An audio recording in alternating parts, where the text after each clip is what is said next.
Literary ക്രിറ്റിസിസത്തിൽ module 5 Odysseus car അത് എഴുതിയിട്ടുള്ളത് Eric Orbach എന്ന് പറഞ്ഞ ഒരാളാണ്. AUERBACH.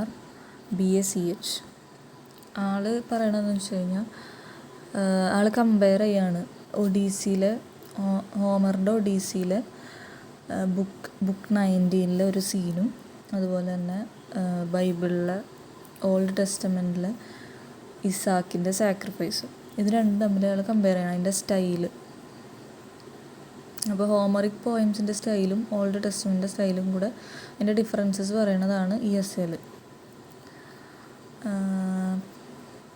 അയാൾ പറയുന്നത് ഹോമറിൻ്റെ പോയംസ് എന്ന് പറയുന്നത് വെൽ നറേറ്റഡ് ആണ്, അല്ലെങ്കിൽ detailed description, correct simple and clear description ആയിരിക്കും. ഈ ക്യാരക്ടേഴ്സിൻ്റെ ബാക്ക്ഗ്രൗണ്ടും അവരുടെ സൈക്കോളജിക്കൽ ഇതുകളൊന്നും ഇതിനകത്ത് പറയണില്ല. ജസ്റ്റ് ക്ലിയർ ഡിസ്ക്രിപ്ഷനാണ് ഹോമർ കൊടുത്തിട്ടുള്ളത്. മൾട്ടിപ്പിൾ മീനിങ്സോ നമ്മൾക്ക് കഷ്ടപ്പെട്ട് ഇൻ്റർപ്രറ്റ് ചെയ്യേണ്ട ആവശ്യമൊന്നുമില്ല. ഒബ്സ്ക്യൂർ അല്ല, ക്ലിയർ ആയിട്ട് കാര്യം പറയും. പാസ്റ്റിൽ ഫോക്കസ് ചെയ്യാണ്ട് പ്രസൻറ്റിൽ ഫോക്കസ് ചെയ്തിട്ടായിരിക്കും സ്റ്റോറി പറയാം. അപ്പോൾ ആ ഒരു ട്രൂ ഗ്രേറ്റ് വർക്ക്സ് ആയിട്ടാണ് ഹോമറിൻ്റെ വർക്ക്സിനെ പറയുന്നത്. പക്ഷേ ഓൾഡ് ടെസ്റ്റമെൻറ്റിലെ സ്റ്റോറീസ് ആണത് അത്ര വെൽ നറേറ്റഡ് അല്ല. ഡീറ്റെയിലിംഗ് ഒന്നും ഇല്ലാണ്ട് വെറുതെ ബാക്ക്ഗ്രൗണ്ട് കുറേ പറയും, പിന്നെ കുറേ ഹിസ്റ്ററി ഓഫ് ക്യാരക്ടേഴ്സ് പറയും, അവരുടെ സൈക്കോളജിക്കൽ ഇൻഫ്ലുവൻസസും അതും ഇതൊക്കെ പറയും.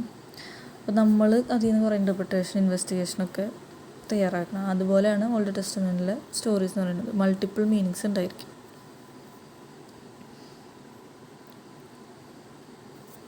അപ്പോൾ ഇയാൾ എടുത്തു പറയണത് എന്താണെന്ന് വെച്ചാൽ ഒഡീസിയിലെ ബുക്ക് 19 ഒരു സീൻ, അതായത് ഒഡീസിയസ് വീട്ടിലേക്ക് തിരിച്ചു വരുന്ന ഒരു സീനാണ്.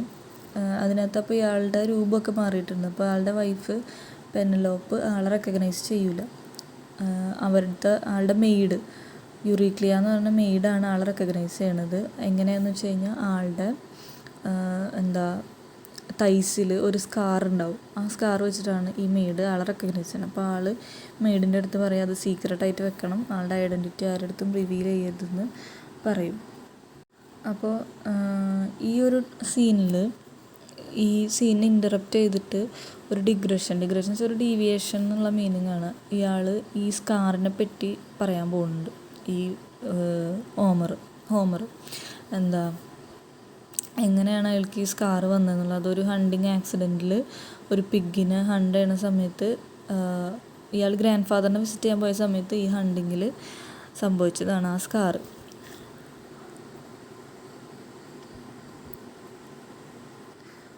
അപ്പോൾ ഹോമറിക് പോയംസിൽ കൂടുതലും ഇങ്ങനെ ഒരു ഡിഗ്രഷൻ അല്ലെങ്കിൽ ഡീവിയേഷൻ നമുക്ക് കാണാനായിട്ട് പറ്റും. അത് സസ്പെൻസ് കൊണ്ടുവരാനൊന്നുമല്ല,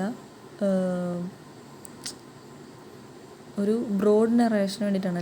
എല്ലാം ഡീറ്റെയിൽ ചെയ്ത് ക്ലിയർ ആയിട്ട് ആൾ നമുക്ക് പറഞ്ഞു തരും. ഇപ്പോൾ ഈ ഒരു സീനിൽ സ്കാറിനെ പറ്റി പറഞ്ഞില്ലെങ്കിൽ നമ്മൾ ആലോചിക്കും ഈ സ്കാർ എന്തായിരിക്കും അങ്ങനെയൊക്കെ. ഇയാളപ്പോൾ ആ മെയിൻ സ്റ്റോറിയിൽ നിന്നൊന്ന് ഡീവിയേറ്റ് ചെയ്ത് സ്കാറിനെ പറ്റി പറയും, എന്നിട്ട് പിന്നെയും തിരിച്ചു വരും. അങ്ങനെയാണ് ഹോമർ ചെയ്യുന്നത്. അപ്പോൾ അതാണ് കറക്റ്റ് വേ എന്നാണ് നമ്മുടെ ഈ എസ്സേയിൽ ഇയാൾ പറയുന്നത്.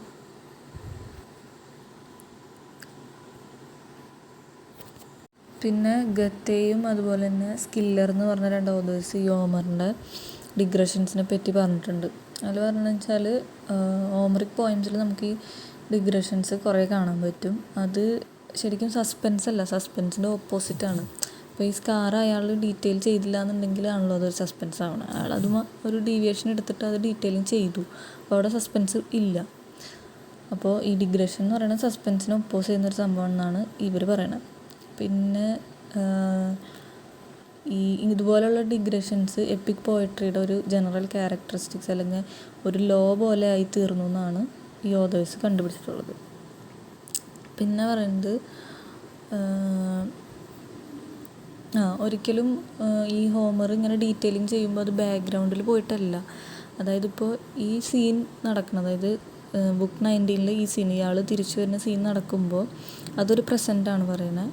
അതിൻ്റെ ഇടയിൽ നിന്ന് ഡീവിയേറ്റ് ചെയ്തിട്ട് ഈ സ്കാറിനെ പറ്റി പറയണത് ഒരു പ്രസൻറ്റിൽ തന്നെയാണ്. അല്ലാണ്ട് അവിടെ ബാക്ക്ഗ്രൗണ്ടും ഹിസ്റ്ററിയൊന്നും പറയാൻ ഇയാൾ പോണില്ല. ജസ്റ്റ് വേറൊരു പ്രസൻറ്റ് അവിടെ കൊണ്ടുവന്ന് അത് പറഞ്ഞിട്ട് വീണ്ടും ഇങ്ങോട്ട് തന്നെ തിരിച്ചു വരും. അങ്ങനെയുള്ളൊരു പരിപാടിയാണ് ഹോമർ ചെയ്യണത്. അതാണ് ഹോമറിൻ്റെ സ്റ്റൈല്. പിന്നെ ആ സ്റ്റോറി ഓഫ് സ്കാർ എന്നുള്ളത് ഇതിൽ നിന്ന് ഇൻഡിപെൻഡൻ്റ് ആയിട്ട് പറയുന്ന വേറൊരു പ്രസൻറ്റ് സ്റ്റോറിയാണ്. പക്ഷേ നമ്മുടെ ഓൾഡ് ടെസ്റ്റമെൻറ്റിലെ സ്റ്റോറീസ് എന്ന് പറഞ്ഞാൽ അങ്ങനെയല്ല. ഈ ഇസാക്കിൻ്റെ സാക്രിഫൈസ് സീൻ അത്ര ബ്രോഡ്ലി നറേറ്റഡും ഡീറ്റെയിൽഡും ഒന്നുമില്ല. അതിൽ കുറേ കാര്യങ്ങൾ അൺഎക്സ്പ്രസ്ഡ് ആയിട്ട് കിടക്കുന്നുണ്ട്. എന്താ ബാക്ക്ഗ്രൗണ്ടാണ് കൂടുതലും പറയാനിരിക്കുന്നത്, പ്രസൻറ്റ് പറയുന്നതിനേക്കാളും കൂടുതൽ. അവരുടെ പാസ്റ്റ്, ക്യാരക്ടേഴ്സിൻ്റെ പാസ്റ്റ്, അവരുടെ ബാക്ക്ഗ്രൗണ്ട് കാര്യങ്ങളൊക്കെ കൂടുതലും ഇമ്പോർട്ടൻസ് കൊടുത്തിട്ട് പറയണം. പിന്നെന്താ, ക്യാരക്ടേഴ്സിൻ്റെ സൈക്കോളജിക്കൽ പ്രോസസ്സ്, അങ്ങനെ എല്ലാ കാര്യങ്ങളും കൊണ്ടുവരുമ്പോൾ ഇതിനൊരു മൾട്ടി ലെയർഡ്നെസ് വരും. ഈ സ്റ്റോറിക്ക് നമ്മൾ ഒരുപാട് മീനിങ്സ്, ഇൻ്റർപ്രിട്ടേഷൻസൊക്കെ കണ്ടെത്തേണ്ടി വരും. പക്ഷേ ഹോമറിക് ക്യാരക്ടേഴ്സ് അങ്ങനെയല്ല, അവർക്ക് ബാക്ക്ഗ്രൗണ്ട് ഇല്ല, ഓൺലി ഫോർഗ്രൗണ്ട് മാത്രമേ ഉള്ളൂ. പിന്നെ പറയുന്നതെന്ന് വെച്ചാൽ ഈ ഓൾഡ് ടെസ്റ്റമെൻറ്റിലെ ക്യാരക്ടേഴ്സിന് പക്ഷേ ഒരു ഉപകാരം എന്താണെന്ന് വെച്ചാൽ അവർക്കൊരു ഇൻഡിവിജ്വാലിറ്റി ഉണ്ട്, അല്ലെങ്കിൽ ഒരു പേഴ്സണൽ സ്റ്റാമ്പ്, അല്ലെങ്കിൽ പേഴ്സണൽ ഇതുണ്ട്, ഡെവലപ്മെൻ്റ് ഉണ്ട്, ഒരു എക്സിസ്റ്റൻസ് നമുക്ക് ഈ ക്യാരക്ടേഴ്സിന് കൊടുക്കാൻ പറ്റും. ആ ഒരു സംഭവം ഹോമറിക് ഹീറോസിലില്ല, ഒരു ഇൻഡിവിജ്വാലിറ്റി ഉണ്ടാവില്ല. പിന്നെന്താ, കുറച്ചും കൂടെ ഈ ഓൾഡ് ടെസ്റ്റമെൻറ്റിലെ അബ്രഹാം, ജേക്കബ് അല്ലെങ്കിൽ മോസസ് ഒക്കെയാണ് കുറച്ചും കൂടെ ഹിസ്റ്ററിക്കൽ ഇംപ്രഷൻ ഉണ്ടാക്കുന്നത്. കുറച്ചും കൂടെ നമ്മളുടെ എല്ലാ ഡൊമൈൻസും ഇൻക്ലൂഡ് ചെയ്യുന്നത് ഓൾഡ് ടെസ്റ്റമെൻറ്റിലാണ്, എല്ലാ ഹ്യൂമൻ ഇവൻറ്റ്സും കാര്യങ്ങളൊക്കെ പറയുന്നത്. അതുപോലെ സോഷ്യൽ ആക്ടിവിറ്റി, സൈക്കോളജിക്കൽ ആക്ടിവിറ്റി, അതൊക്കെ കൂടുതലുള്ളത് ഈ നമ്മുടെ ഓൾഡ് ടെസ്റ്റമെൻറ്റിലാണ്. ഇതൊക്കെ ഹോമറിക് പോയംസിൽ ആബ്സെൻ്റ് ആണ്. പക്ഷെ എന്നാലും ഹോമറിക് പോയംസിന് ഒരു എലവേറ്റഡ് സ്റ്റൈലുണ്ട്, അത് സബ്ലീമാണ്. പിന്നെ കറക്റ്റ് ഡീറ്റെയിൽ ഡിസ്ക്രിപ്ഷൻ ഉണ്ട്, അതാണ് അങ്ങനത്തെ നേരത്തെ പറഞ്ഞ സംഭവങ്ങൾ തന്നെ. ഹോമറിൻ്റെ ഇത് റൂളിങ് ക്ലാസ്സിൻ്റെ ഇതായിരിക്കും കൂടുതലും എക്സ്പ്ലെയിൻ ചെയ്യണത്. പക്ഷേ ഓൾഡ് ടെസ്റ്റമെൻറ്റിൽ കുറച്ചും കൂടെ കോമൺ പ്ലേസ് സീൻസ്, അല്ലെങ്കിൽ കോമൺ ആയിട്ടുള്ള ആൾക്കാരുടെ, ലോവർ ആൾക്കാരുടെ കാര്യങ്ങളൊക്കെ പറയും, കുറച്ച് പ്രോബ്ലമാറ്റിക്കും ട്രാജിക്കായിട്ടുള്ള കാര്യങ്ങളൊക്കെ പറയും. ഇത്രയുമാണ് ഇതിനകത്ത് പറയുന്നത്.